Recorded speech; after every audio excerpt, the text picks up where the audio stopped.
how do you get, I know, like, you know, cats being, they're like on their own, they just do their own thing most of the time.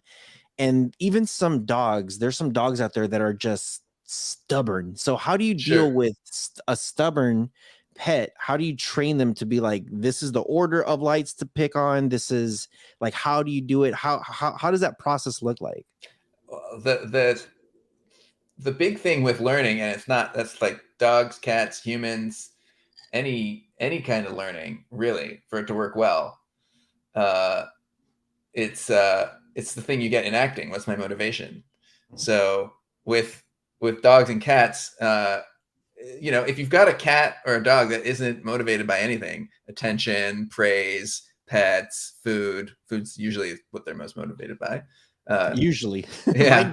My dog is not motivated by food, surprisingly. Really? Yeah. Boxers are often very food motivated, but yeah, mine loves walks and loves me to throw her whatever toy she has. Toys are another big motivator. I think, especially for some dogs. There probably are cats that are pretty toy motivated as well.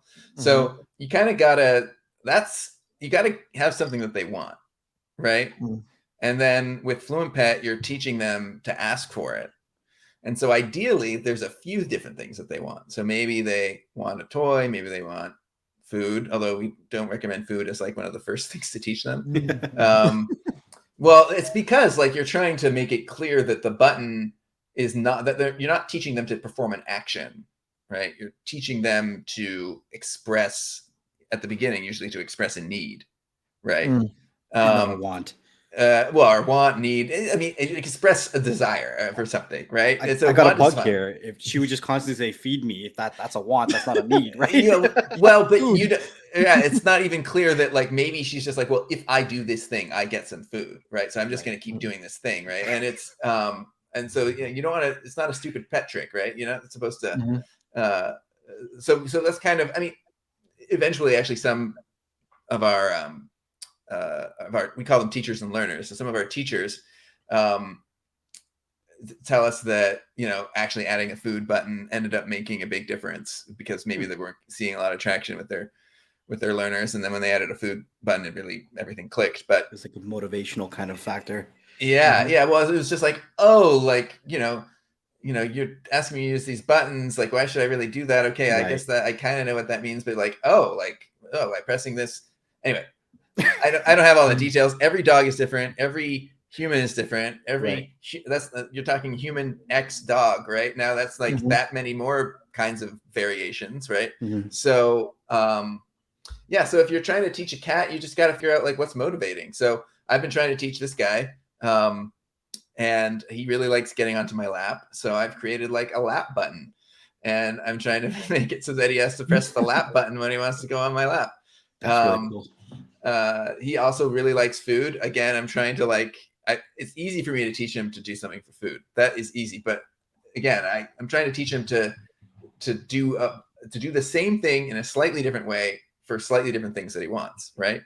So, and that's the same thing. So with dogs, it's a fair bit easier, but that's often because they just have a bunch more things that they obviously that they can communicate that they want, whether it's going outside or water or food or a toy or attention or they're a little bit more dependent on us than a cat is. And also they respond to more things in the environment. So like you have dogs, if they're if the letter carrier comes by, the dog might start barking. Well, you can actually identify that. There's an action that happened that was a response to something that was, actually a regular event in the world. And you can say like stranger. You press the stranger button. And you're like, oh, stranger danger. Yeah, stranger. Well, actually, the word we came up with, and I was talking with Alexis about this. Alexis has a Bunny, the dog, who has like on TikTok, they've got over 7 million followers. On Instagram, over 1 million followers. And I was talking with Alexis. I was like, we need a button for the feelings that Bunny has when she's upset about something outside. Right. And we came up with the word concerned, right? So concerned, and now that's like a thing, right? You can get like a t-shirt that says like concerned. So you can kind of you can use the button because you can have like a clear and regular, event-driven relationship between a button and something in the world, and that's when you can start associating a meaning to it. It's when things are really hazy and vague, and that things get a lot more challenging. And so with cats, like there aren't that as many connection points. But I think maybe once you start having a few of them, you might be able to find some more.